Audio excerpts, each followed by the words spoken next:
Progress report. I wanted to make a quick video about the inductive capacitance properties of this last transformer that I made and the set of cells that you've seen in my previous videos.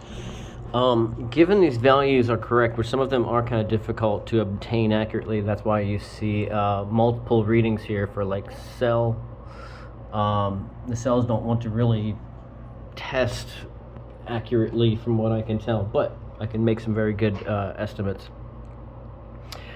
We have whatever component is here. You can see secondary transformer, inductor, and the cell.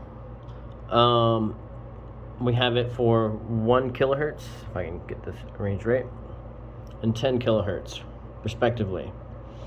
The frequency is shown there for each one. We have the inductance, the capacitance, the conversion from pico to micro to nano to make the calculations add up correctly, which I believe is correct. Resistance, and conversion of that resistance as well from like ohms to mega ohms. So essentially these are one and the same, and these are one and the same. Now, given these values here, with a essentially set of values here, we can make a LC circuit calculator here like we have here and find out what the resonant frequency of this circuit is. Well, I tested these values at 1 kilohertz on my oscilloscope. I'm sorry, my LCR meter.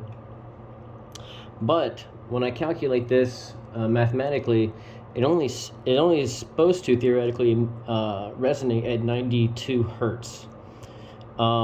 That being said, I want to be somewhere in the 1 kilohertz to 10 kilohertz range. So for me to resonate at 1 kilohertz, this value here is not correct. I would need to adjust my parameters.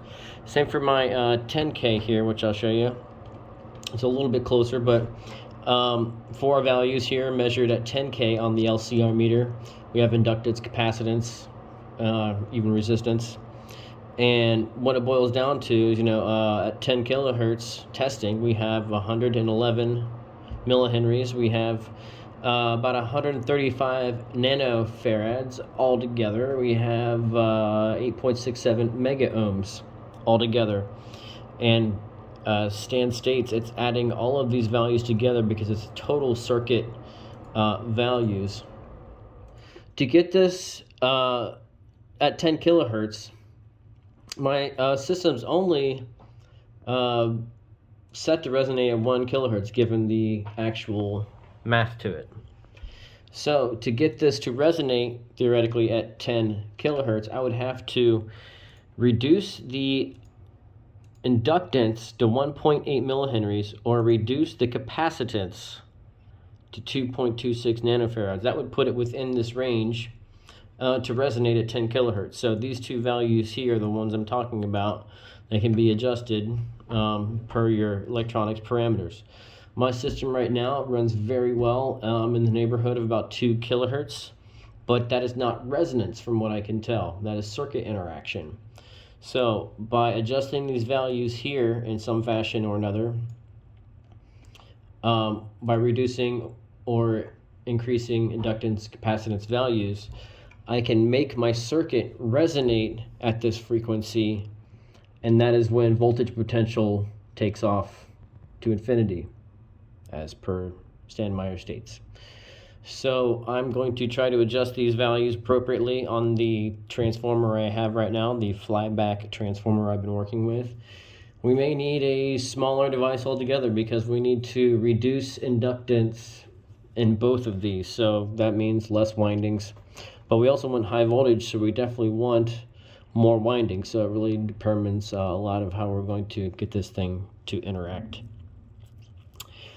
Let's see. That's where we're at.